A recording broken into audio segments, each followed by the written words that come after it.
Beleza. Boa noite, pessoal. Tudo bem? Meu nome é Thiago Fux, eu sou médico ortopedista, especialista em cirurgia do quadril e do joelho.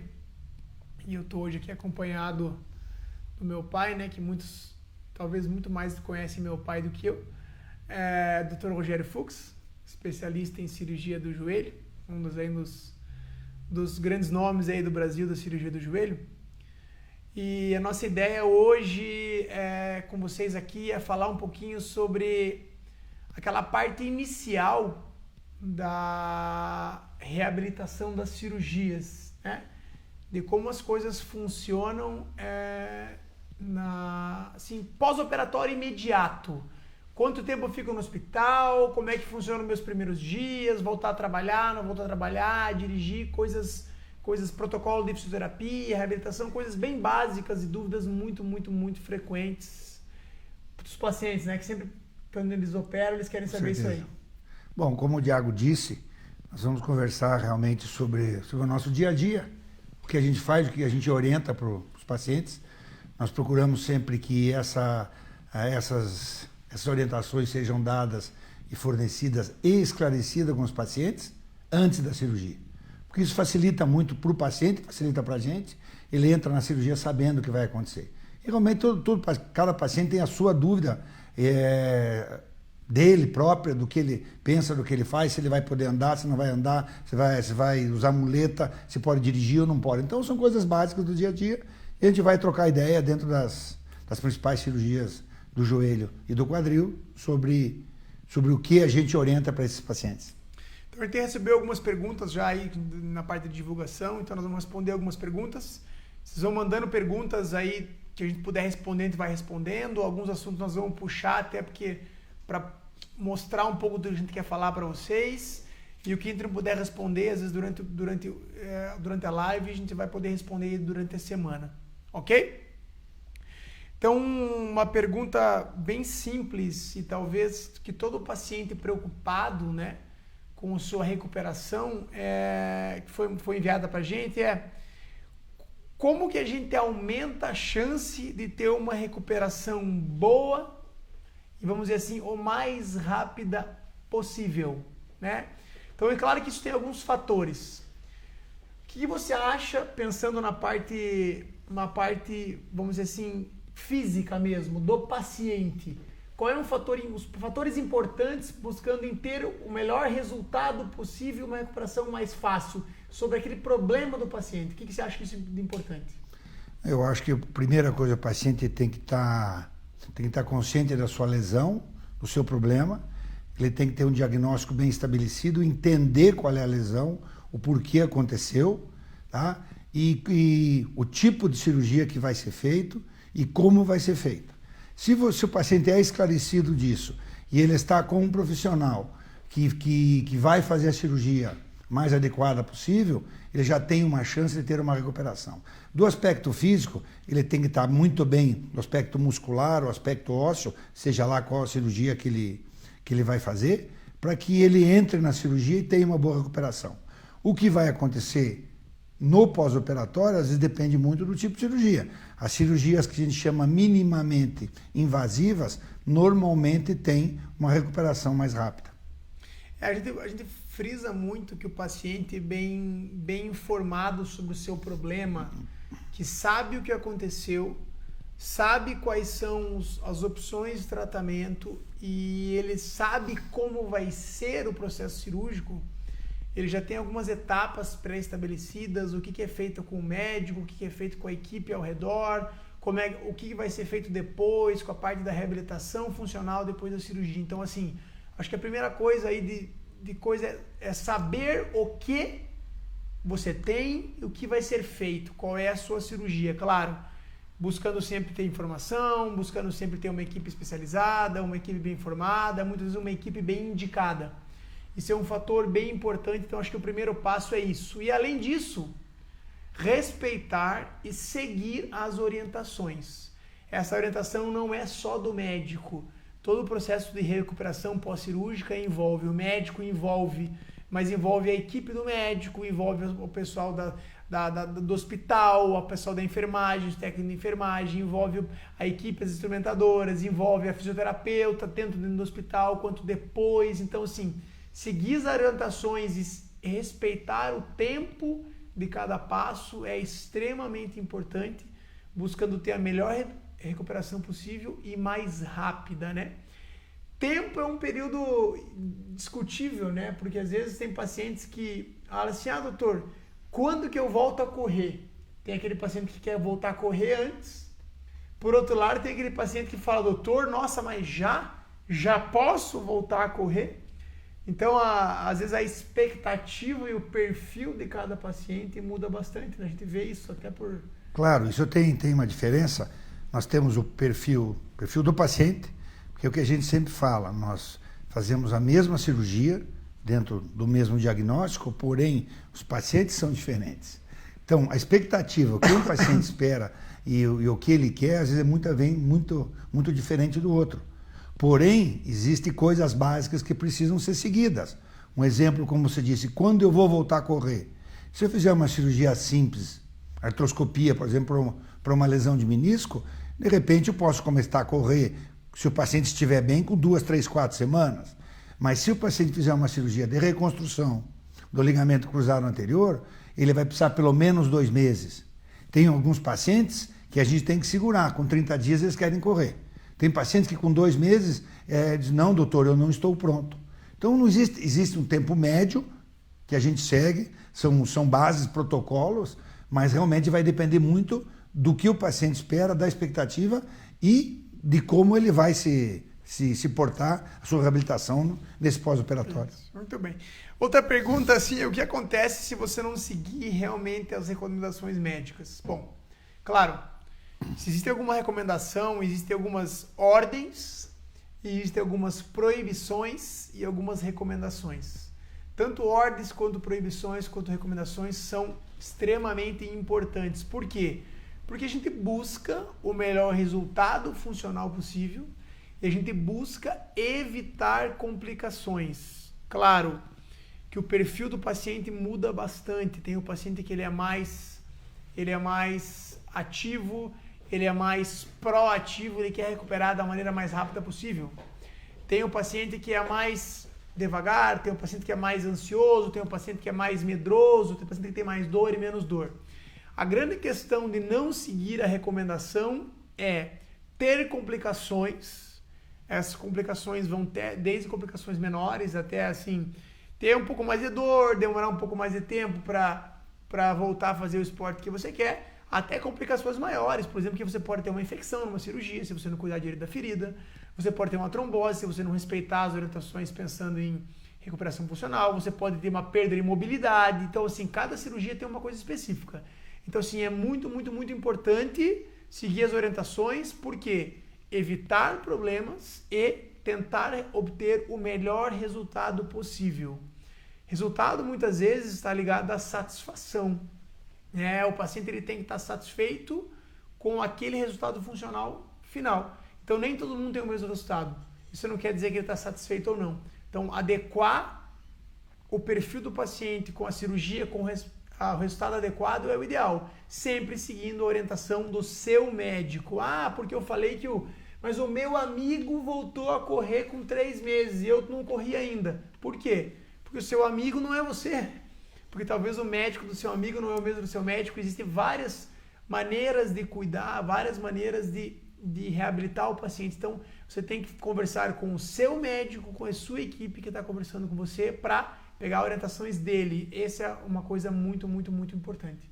Né? Eu acho que um resumo disso tudo que o Thiago disse seria o seguinte: as recomendações que a gente dá para os nossos pacientes, não fomos nós que inventamos, são estudos comprovados, são de N trabalhos científicos, a experiência da gente de muitos anos já fazendo isso. E quando a gente dá as recomendações, a gente acredita e já tem experiência de muitos casos atendidos que se seguir isso, tem toda a chance de dar certo. Então, se não seguir o que a gente pede, pode dar certo? Pode, mas é uma loteria. E agora, se seguir o que a gente pede, tem uma chance muito maior de fazer. E se você não seguir, de repente você vai pagar um preço caro, que paga o paciente, paga a equipe e às vezes pagamos nós, os médicos, também, no atendimento. Muito bem. Uma outra pergunta importante é se após cirurgias de joelho e de quadril, quais são os exercícios ou assim, eu sou obrigado a fazer fisioterapia?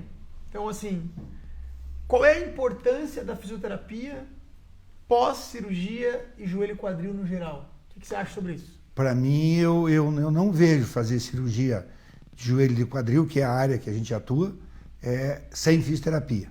Pode ter gente que acredita que faz a cirurgia e manda o paciente para casa e ele vai se reabilitar sozinho.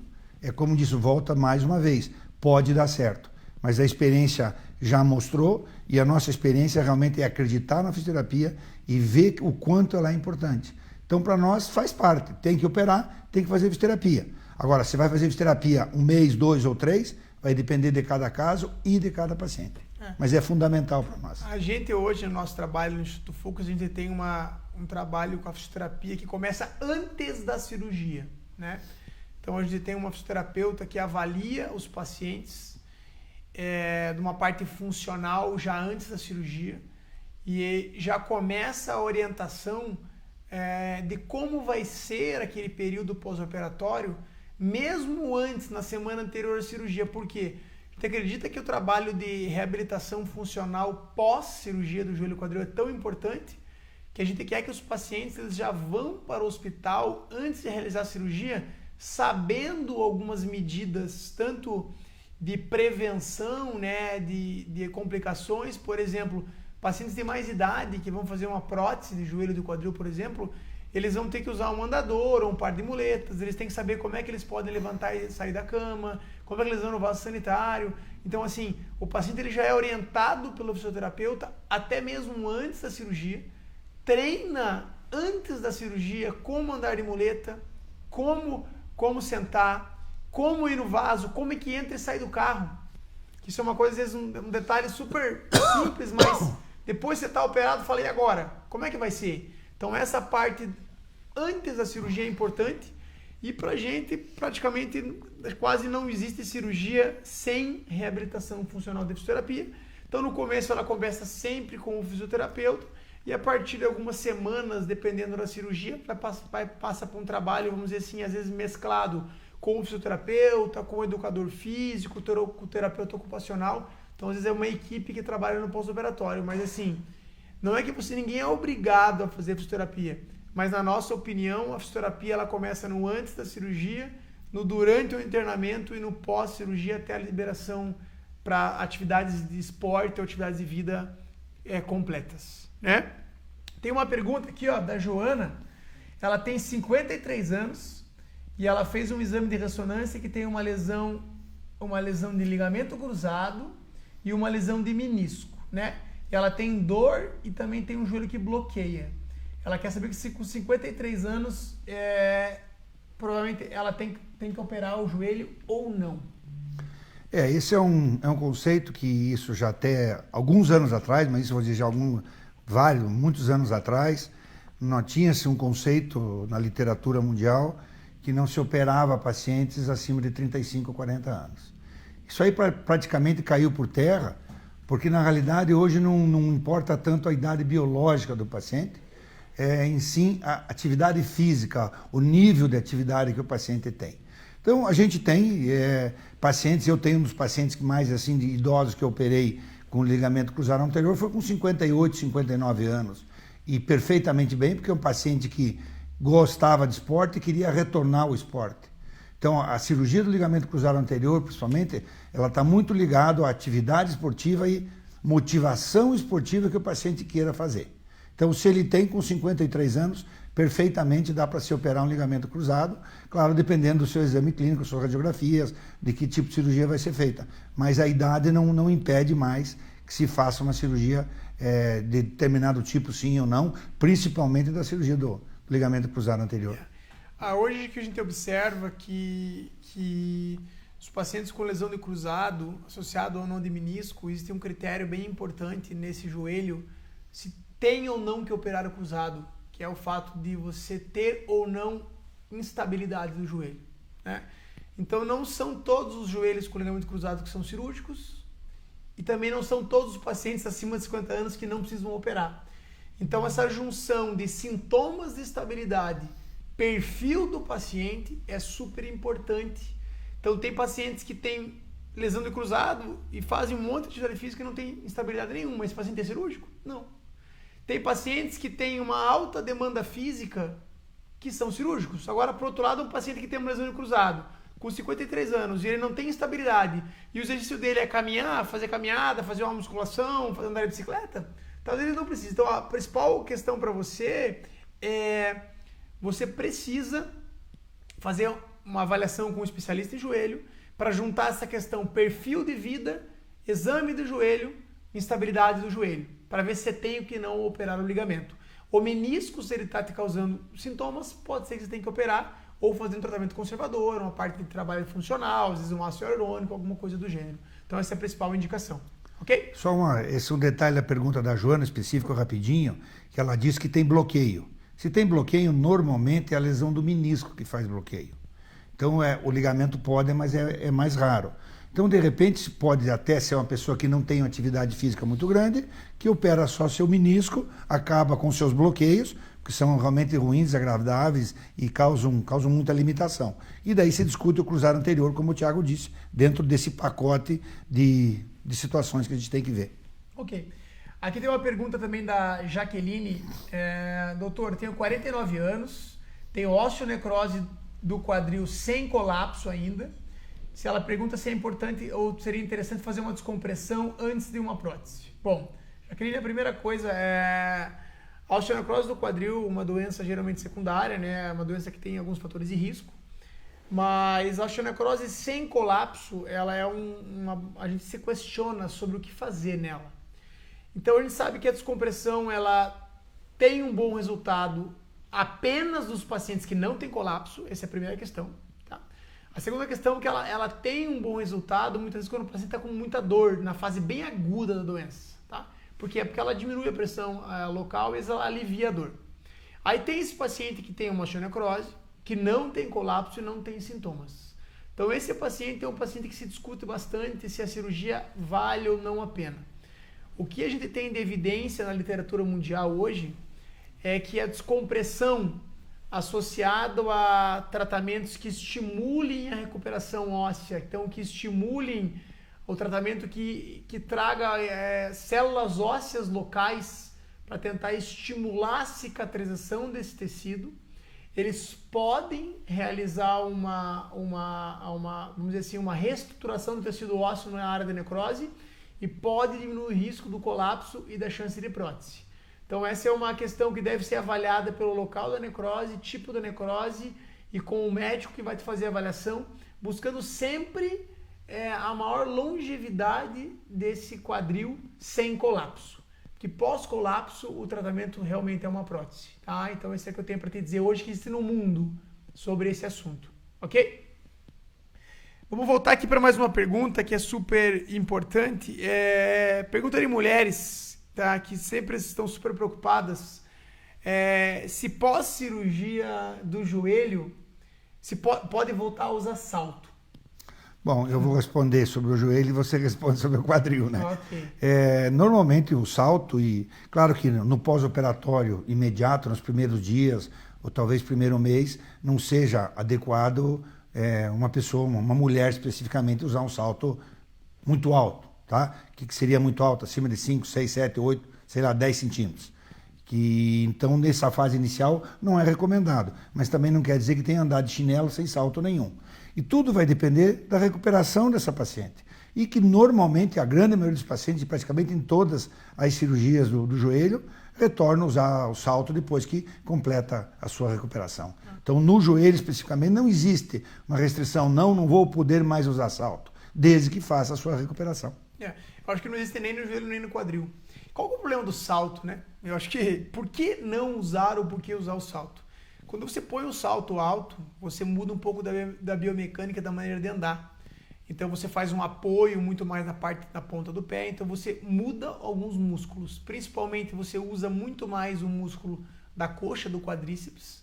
você contrai mais a musculatura do glúteo máximo, principalmente, e você pisa muito usando muito a panturrilha. Então, a preocupação nossa, muitas vezes no pós-operatório de joelho e quadril com salto, é que você tem uma inibição muscular. Alguns músculos eles estão inibidos no pós-operatório. Então, se você colocar um salto, você vai forçar um músculo que está inibido ou que está mais fraco. Então, isso pode te causar dor, e pode te causar sobrecarga na articulação e, principalmente, pode te causar uma queda, que é isso que a gente não quer. Então, às vezes, a restrição de usar um salto, muitas vezes, é por segurança do paciente, para evitar uma queda, evitar uma torção, evitar uma queda no chão e para não forçar certos músculos que estão inibidos no pós-operatório. Então, claro, depois que você estabeleceu toda a condição muscular, após que você estabeleceu toda a parte de recuperação funcional, eu acho que não usar salto não tem nenhum problema. Eu só acho que tem um período ali que você não vai usar por questões de segurança e reabilitação. Mas depois da reabilitação completa, não vejo nenhum problema, acho que todos os pacientes podem voltar a usar o salto, apesar de nenhum ortopedista gostar muito de um salto muito alto. Ok, mais uma pergunta aqui, tem uma pergunta aqui do Ralph, ele está perguntando se ele, em uma artroscopia de quadril, quando se faz para o impacto tipo CAMI, bem sucedida, o paciente pode voltar a fazer atividade física como futebol? Bom, Ralph, pode sim, claro, tanto que um dos objetivos do tratamento do impacto femoroacetabular, que muitas vezes é cirúrgico, é você restabelecer a anatomia, tratar as deformidades ósseas e permitir que o paciente ele vá voltar a ter uma atividade física normal. Essa é a ideia, né? Depende um pouco do grau de lesão na cartilagem, mas na minha prática hoje, a gente tem um tempo de reabilitação funcional pós-artroscopia do quadril, né? Que geralmente esse tempo leva em torno dos 5 a 6 meses. Então, a partir mais ou menos do 5º mês, o paciente ele volta a correr. E após 6, 7 meses, a gente começa com esse trabalho com bola, esse trabalho mais específico ao futebol. Mas eu percebo assim que a maioria dos pacientes que operam artroscopia do quadril, principalmente buscando um impacto tipo CAM, que talvez seja uma das coisas mais operadas hoje com artroscopia do quadril, eles têm uma condição boa de voltar ao futebol e não vejo proibição nesse sentido sim. Então, tratamento bem adequado, o mais precoce possível, uma reabilitação bem feita, geralmente faz com que o paciente possa voltar a fazer atividade com certeza. Ok? Nós vamos passar agora nós vamos falar um pouquinho para explicar para vocês sobre essa parte inicial do pós-operatório de cada uma das cirurgias. Então, vou falar um pouco de quadril, o Rogério vai falar um pouquinho de joelho, para vocês terem assim, uma noção das fases de reabilitação imediatas da cirurgia. Né? Então, Rogério, explica um pouquinho para eles como é a parte assim, de uma artroscopia do joelho simples, para uma lesão de menisco. Como é que é a reabilitação pós-operatório imediato? Ok, esse paciente tem, no geral, na grande maioria, se não todos, internação de um dia, no mesmo dia, quer dizer, ele interna de manhã, a gente opera, no final da tarde ele vai embora. Esse paciente sai do hospital andando, com o joelho somente enfaixado, tá? A gente não usa imobilização, uma joelheira ou gesso, outra coisa nada. Não é necessário, alguns pacientes usam, querem, ou conforme o caso a gente pede para usar alguma muleta, mas é muito raro, a maioria nem usa muleta inclusive. Ele, se for usar uma muleta, ele vai usar por 2, 3 dias, e como eu disse, na maioria não usa. Este enfaixamento é retirado com 2 dias, quando ele inicia os exercícios e a fisioterapia. Retirado o ponto, que geralmente são 2 pontos, um medial e outro lateral, em torno de 7 a 8 dias. Então esse é o pós-operatório imediato. Ele vai para sua casa, vai tomar as medicações, vai fazer compressas em casa, compressas frias com um saco de gelo, para que ajudar o alívio de dor ou a recuperação dos sintomas iniciais. E na cirurgia que muito paciente jovem pergunta, na cirurgia de ligamento cruzado, como é que é essa questão de internamento, fisioterapia? Então, a cirurgia do ligamento cruzado já é um pouco diferente, porque a cirurgia do ligamento a gente já tem por rotina deixar um dia, uma noite no hospital, porque por questão de dor, se usa dreno, se tira o dreno no dia seguinte, mas então nós temos como rotina deixar uma noite no hospital. Esse paciente também vai sair nesse dia andando, colocando o pé no chão, só que nesse caso a gente usa 1 ou 2 muletas, pelo menos uma, durante 15 dias, que é um período que a gente pede para o paciente não dirigir. Ele pode andar, ele vai usar a fisioterapia, vai iniciar a fisioterapia logo, no dia seguinte ou no outro, mas usa essa muleta por 15 dias e é o tempo que fica sem dirigir. E daí vai seguir a sua reabilitação. Curativos em casas, com em torno de 14 a 15 dias a gente retira os pontos, retira a muleta e ele segue a sua fisioterapia. Isso. Por que os pacientes muitas vezes perguntam, doutor, mas meu carro é automático e eu queria dirigir? Por que a gente usa muleta? Na verdade, o apoio ele é liberado após a cirurgia do ligamento cruzado. Mas é aquela questão que a gente explicou da inibição muscular. Alguns músculos, no pós-operatório imediato das cirurgias, eles estão inibidos por um controle cerebral. Por quê? Porque se você mexer naquele músculo, vai doer a articulação. Então, existe uma inibição e esse músculo tem que ser ativado. Então, a nossa grande questão de usar as muletas é a gente restabelecer um padrão neuromuscular adequado, que tem uma média, né? Tem pacientes que com uma semana estão com a musculatura normal, tem pacientes que com 3, 4 semanas demoram. Então, isso tem uma média, a princípio, de 2 semanas. E o não dirigir é por quê? Porque se você tiver que dar uma freada, por exemplo, você vai contrair a musculatura. Só que se essa musculatura não responder, você vai forçar a articulação. Então a muleta muitas vezes é um fator de proteção daquela articulação e muitas vezes é um fator de proteção de risco de quedas, buscando para aquela musculatura não falhar e não cair. Né? Uma outra coisa do dirigir, por que desses 15 dias, só complementando o que você falou, tem um outro fato, que principalmente nas cirurgias do ligamento cruzado, os pacientes que ficarem muito tempo com a perna para baixo, com o joelho dobrado, esse joelho pode inchar muito, e isso dificulta a reabilitação. Então ele deve ficar com sua perna mais elevada, fazendo os seus exercícios, pode andar. Então é mais nesse sentido que a gente pede que ele não dirigir, mesmo sendo automático e seja o joelho esquerdo. Mas é uma prevenção mais do derrame, do inchado do joelho. Fazendo isso, a grande maioria, em 15 dias, não tem derrame nenhum e a recuperação é muito mais rápida. Falando para vocês um pouquinho então sobre agora a artroscopia do quadril. Né? A artroscopia do quadril hoje é uma cirurgia frequentemente realizada, principalmente para o tratamento do impacto femoroacetabular, da lesão do labrum. Então, a artroscopia do quadril, o paciente geralmente ele fica internado um dia, né? Então ele dorme, a minha rotina é que os pacientes eles dormem uma noite no hospital, principalmente por uma questão de recuperação anestésica, né? Então no dia seguinte a cirurgia, já pela manhã, o paciente ele já levanta, recuperando a anestesia, ele pode levantar, ele pode pisar no chão. Ele vai usar um par de muletas por aproximadamente 2 semanas. E, né, então essas muletas são principalmente para proteger essa inibição muscular, para o paciente não mancar, não ter menos dor, para proteger a articulação. A fisioterapia começa no dia seguinte à cirurgia. Então já no hospital, na manhã seguinte eles fazem fisioterapia pelo menos de 3 a 5 vezes por semana, nesses primeiros 15 a 30 dias pós-operatório. Então, de rotina, meus pacientes eles ficam 2 semanas de muleta e sem dirigir, varia um pouquinho dos pacientes, como a gente acabou de explicar, e eles vão voltar a dirigir com 2 semanas e vão fazer o trabalho de fisioterapia até aproximadamente uns 3 meses, onde a gente começa um trabalho de reabilitação funcional. E os pacientes de prótese de joelho, que é um perfil bem diferente desses pacientes, claro. É uma cirurgia diferente. Como é que funciona esse período aí pós-operatório imediato? Bom, aí nós já temos um paciente que, de rotina, a grande maioria são pacientes mais idosos. E quando a gente fala mais idosos, geralmente são pacientes acima de 60 anos.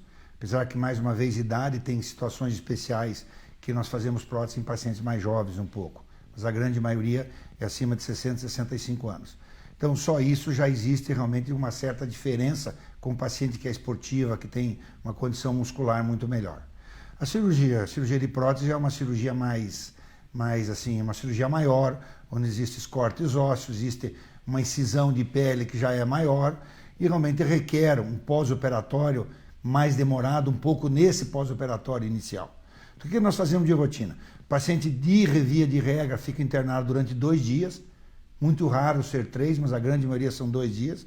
Esse paciente no hospital com 24 horas já sai do seu leito e já começa a fazer apoio com auxílio de andador, com auxílio de fisioterapeuta e enfermagem.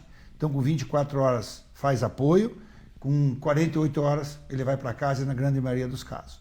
Ele vai usar esse andador em torno de 3 a 4 semanas, mais uma vez, como outros pacientes, dependendo da sua condição muscular, a sua condição física. Tem pacientes que chegam com 3 semanas, 2 semanas no consultório com o andador pendurado. como se fosse uma muleta, uma bengala para bonito. Mas não é a regra. Muitos precisam um pouco mais.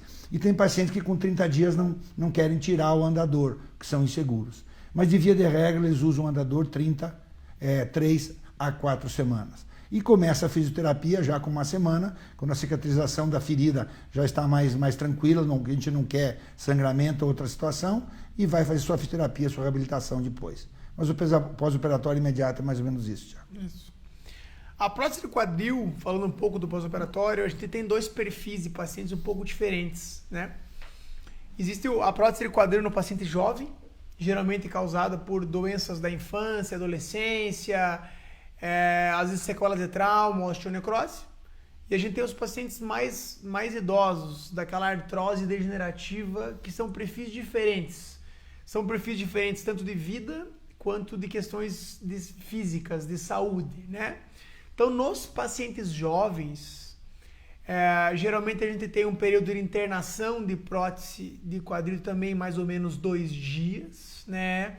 Onde o paciente, logo após a recuperação anestésica, aí 12 horas ou mais, ele já está pisando no chão, andando com auxílio do andador ou da muleta. A fisioterapia começa no dia seguinte. A cirurgia também, a gente faz a fisioterapia nesses pacientes em torno aí de 3 a 5 vezes por semana, pelo menos no primeiro mês. Geralmente em torno de 3, 4 semanas os pacientes eles estão andando bem, já tirando o apoio, já praticamente sem muleta e sem andador. Volto a dirigir a partir do momento que a gente libera a deambulação, o andar sem auxílio. Então isso varia um pouquinho, às vezes são 3, 4 semanas, às vezes são 2, depende um pouco da condição muscular. Então, nesse período, os pacientes já estão fazendo a fisioterapia, muitas vezes alguns já estão voltando a trabalhar, né? Então, trabalhos mais sentados, mais administrativos, muitas vezes após 2, 3 semanas eles já podem voltar. E daí tem o paciente de mais idade, que tem uma musculatura um pouco mais inibida, ele tem outras comorbidades, ele tem um quadril mais travado, ele tem menos condição de recuperação rápida. Esse paciente ele é um pouco mais lento. Esse paciente tem uma internação em média de 2 dias, mas às vezes fica 3 dias. Esse paciente ele vai usar um andador por aproximadamente 3, 4 semanas e aí vai passar para muleta, às vezes fica mais 1 ou 2 semanas. Ele não tem tanta preocupação em voltar ao trabalho rápido, ele não tem tanta preocupação em voltar a dirigir tão rápido, então ele é uma reabilitação um pouco mais lenta. Por quê?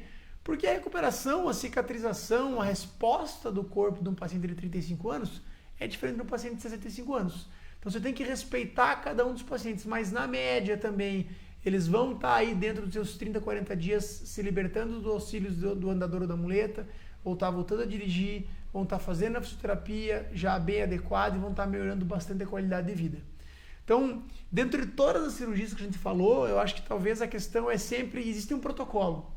Porém, cada paciente tem uma resposta e uma vamos dizer assim, uma reabilitação diferente para cada cirurgia. Tem pacientes, às vezes, que já operaram uma cirurgia num joelho, por exemplo, e operam o joelho e falam que é diferente. Sim. Por quê? Porque a condição muscular é diferente, o membro é diferente, a cirurgia nunca é igual uma cirurgia a outra. Então, respeite aquela cirurgia, aquele processo, o perfil de cada paciente. Talvez seja um dos grandes sucessos aí para a gente ter uma reabilitação mais adequada possível, a gente ter menos sintomas inflamatórios e dor, e um resultado funcional o melhor possível. Né? Dentro disso que o Thiago falou, essas pequenas diferenças, protocolos praticamente são os mesmos, mas dependendo de cada paciente, nós temos o pessoal da fisioterapia que trabalha em conjunto com a gente, onde é feito praticamente todos os pacientes nossos no pré-operatório, vão com o fisioterapeuta que vai dar essas orientações que ele vai seguir nesse pós-operatório imediato. E muitas vezes o próprio fisioterapeuta, como ele às vezes ele fica um tempo maior, ele vê esses detalhes, ele acaba até acrescentando alguma coisa a mais do que a gente de rotina não faz, para que realmente para esse paciente específico seja assim algum detalhe a mais que ele precisa, que o fisioterapeuta sente essa necessidade. Uma outra pergunta que a gente sempre escuta e os pacientes, principalmente os pacientes de prótese de joelho e de quadril, eles questionam se eles precisam ir ou não para UTI no pós-operatório. Bom, Primeira coisa que eu quero explicar para vocês que existe toda uma conversa sobre UTI, né, unidade de terapia intensiva, que é muito ligada aos pacientes de alta gravidade, né? Então, hoje, a gente tem dois perfis de UTIs completamente diferentes nos hospitais. Nós temos as UTIs realmente que estão tratando pacientes graves, pacientes com doenças graves, com problemas crônicos de alto risco de vida.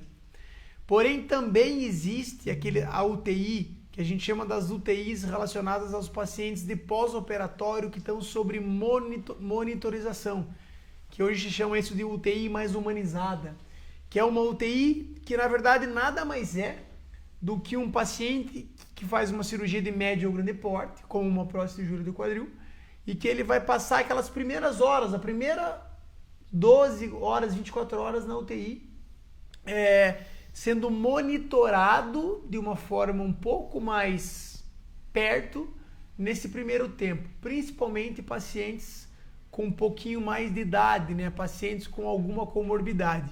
Então, como que você lida com isso hoje? Teus pacientes têm ido para UTI, não têm ido? Como que você usa os pacientes de prótese de joelho? Isso aí existe, cada médico tem a sua conduta, sua maneira de ser. Tem gente que gosta, colegas que gostam que todos os seus pacientes, principalmente de prótese de joelho e quadril, vão para a UTI nas primeiras 24 horas. Não é o nosso caso. Realmente o caso meu, do Thiago, nós deixamos isso a critério do clínico geral, do cardiologista e do anestesiologista, tá? Se realmente dá necessidade. É muito raro que nós, ortopedistas, tenhamos de assim, não, nós achamos que esse paciente tem que ir para a UTI. Pela cirurgia ortopédica que a gente faz, isso é extremamente raro. Então são os clínicos, o cardiologista ou o anestesiologista que vai decidir isso. E dá para dizer para vocês que normalmente a nossa rotina é assim, vamos dizer assim, não sei se chega a 5% de pacientes nossos, vamos dizer no máximo 10%, que realmente eles vão para a UTI. Então, por indicação desses outros profissionais, porque nós trabalhamos em equipe assim, precisamos dessa avaliação no pré-operatório e daí vai ser decidido durante a cirurgia. Muitas vezes não precisa antes, e o anestesista na cirurgia diz, é melhor esse paciente ficar 24 horas para monitoração na UTI. Então, geralmente, nós seguimos assim. Mas não é de rotina que nós fazemos, não. A maioria das vezes, a indicação da UTI, ela vem do pré-operatório, né? Então, são pacientes que, muitas vezes, eles têm algum outro problema de saúde.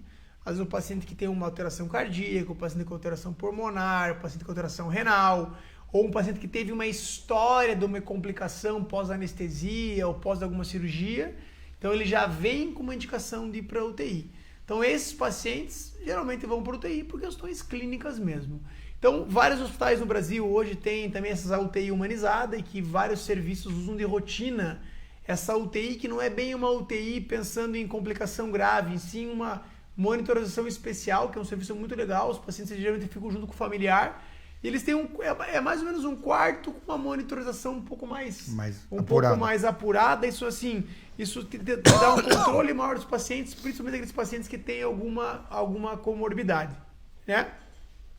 E então assim, varia um pouquinho, depende um pouco da rotina de cada serviço e de cada médico, mas assim, o importante é, se você tem uma indicação pré-operatória, acho que a avaliação pré-operatória nos pacientes de joelho e de quadril talvez seja a coisa mais importante para indicar se o paciente tem ou não que ir para a UTI. Ok? Vou mandar aqui um oi, boa noite e um beijo aqui para a Lu. A Lu é uma instrumentadora cirúrgica que trabalha, conhecemos ela há muito tempo, ela várias vezes vai nas nossas cirurgias e entrou aqui para dar um oi pra gente aqui na nossa live. Oi, Lu. Olá, Lu. Obrigado. Ok, eu tenho uma pergunta aqui da Natales, que veio via o Instagram, se ela pode segurar a filha no colo após a cirurgia. Bom, as mães precisam segurar os filhos no colo, né? Claro, isso é super importante. A minha orientação para pacientes que têm filhos bebês, filhos de colo, é que enquanto você tiver que usar uma muleta para as suas cirurgias, seja ela de joelho, de quadril, nesse período você não está com o controle muscular adequado para segurar seu filho no colo. Então não é indicado que você segure uma criança no colo enquanto você precisa usar uma muleta, porque nem tua musculatura está adequada. Mas você pode segurar teu filho no colo sentado. Você senta e pega o filho no colo. Quando que pode voltar a segurar a criança no colo em pé? Uma criança, das vezes uma criança de 10 meses, um ano tem 10, 15 quilos. Então, eles pulam, eles se jogam. Então, assim, a indicação de segurar as crianças no colo, tanto por segurança para você, quanto para o seu filho, é quando você estiver andando bem, com controle muscular bom, e que você possa ter essa segurança de não cair e o teu quadril não falhar, ou o teu joelho não falhar. Então, a principal importância é de muleta, não se deve segurar a criança no colo, apenas sentado, e depois que você estiver andando bem, com segurança na parte muscular, não vejo problema nenhum e você pode ficar com o teu filho sem maiores problemas, ok? Tem uma pergunta aqui do Aurélio Alves, que ele tem artrose no quadril, com bastante dor, está fazendo fisioterapia e já fez uma infiltração, será que a fisio vai ajudar? Bom, tudo depende, Aurélio, do grau de artrose no quadril que você tem, dos teus sintomas, né? A fisioterapia, ela sempre ajuda, ela melhora a parte da função muscular, que diminui a carga na articulação, às vezes ela melhora compensações articulares no quadril, por exemplo, compensações da coluna lombar, compensações do joelho, buscando alívio dos sintomas. A fisioterapia faz medidas anti-inflamatórias, faz medidas, às vezes, analgésicas, liberações musculares. Então, se a fisioterapia vai ajudar ou não, depende do grau da artrose. Porque muitas vezes uma artrose avançada, sintomática, com restrição de movimento, o tratamento dela no quadril muitas vezes é uma prótese de quadril. E às vezes você fica fazendo fisioterapia por bastante tempo, você fica gastando dinheiro às vezes com medicações, infiltrações, sendo que essas terapias já não têm mais eficácia porque você está com um caso muito avançado. Então, assim, a primeira coisa para você saber se a fisio vai te ajudar ou não é o grau de lesão e o grau de artrose que você tem. E se o tratamento é um tratamento conservador com fisioterapia ou não. Então essa é a principal questão para tentar melhorar o teu resultado, né? Vamos lá? Uma pergunta interessante aqui, que já foi feita anterior. Perguntaram o seguinte: quanto tempo após a cirurgia do ligamento cruzado anterior pode iniciar corrida? Então, o que a gente usa, mais ou menos, nos nossos protocolos? Em torno do 2º para o 3º mês. Nunca antes de 2 meses. Nós achamos que antes de 2 meses não existe um controle muscular adequado para iniciar uma corrida. Você vai sobrecarregar a tua articulação e você vai sobrecarregar o teu enxerto do ligamento cruzado que você fez. Então, normalmente são em 2, 3 meses. Tem colegas que usam um pouco mais ou menos, mas o nosso parâmetro inicial geralmente são 2 meses.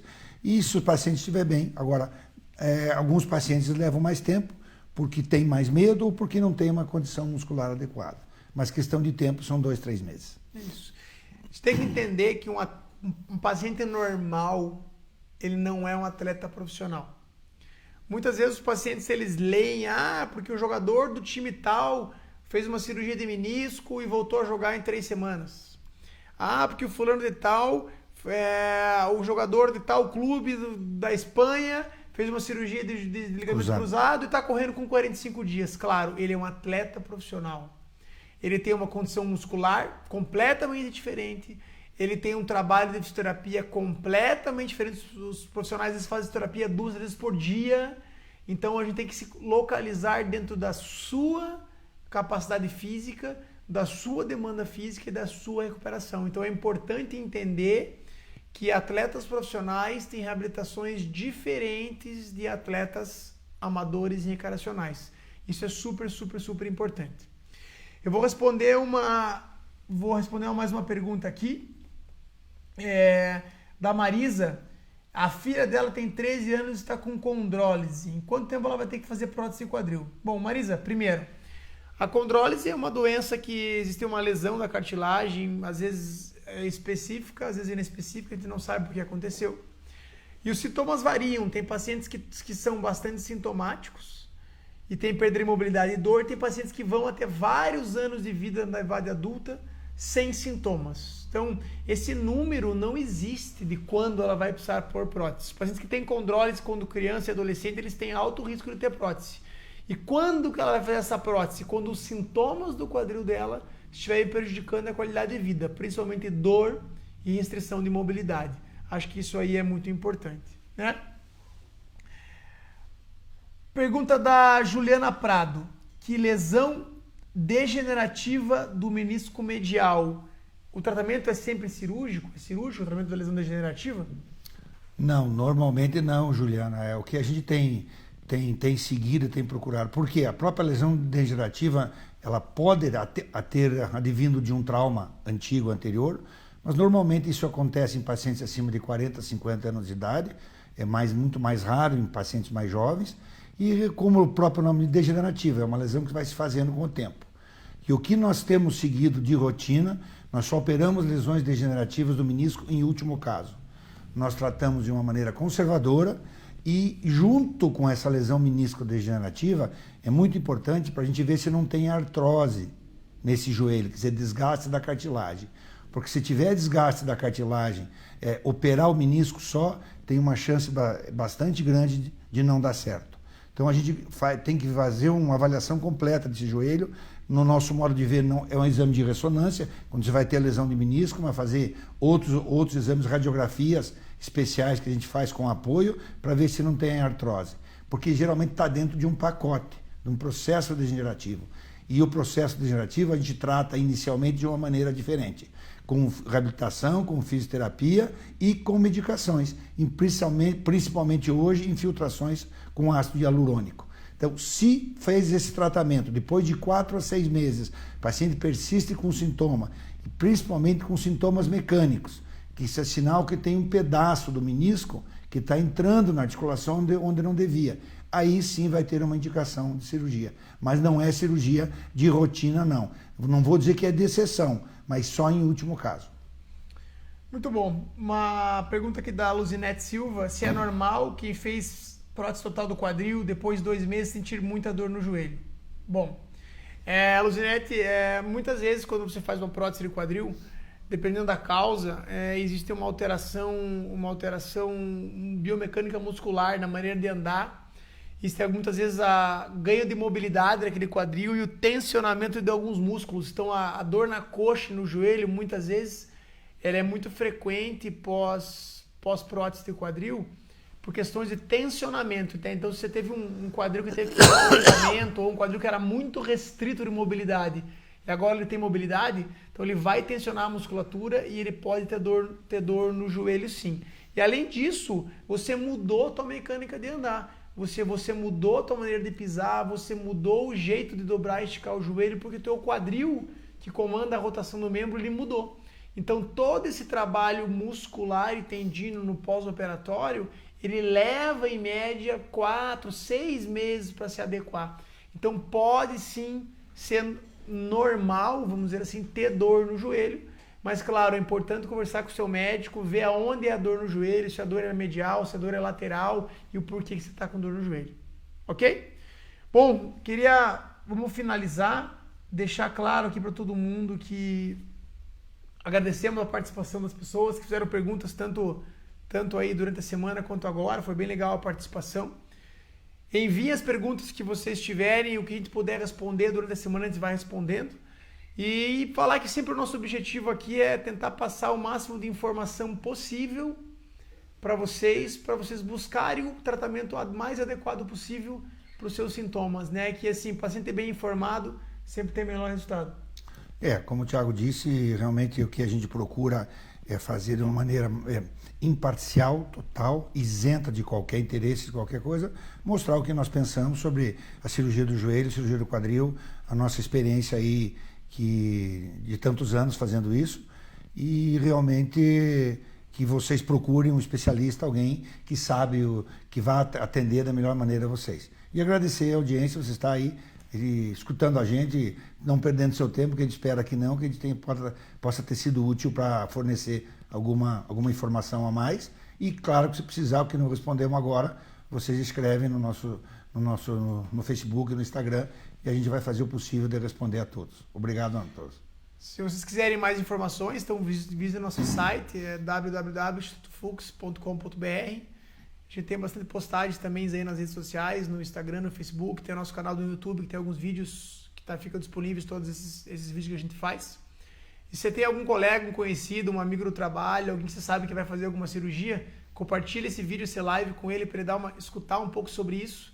E às vezes mudar um pouco da expectativa, dar um pouco de informação a mais, buscando que a cirurgia dessa pessoa seja a mais adequada possível e uma expectativa adequada, buscando sempre um resultado funcional melhor e um resultado a longo prazo melhor. Ok? Boa noite, até mais. Boa noite a todos.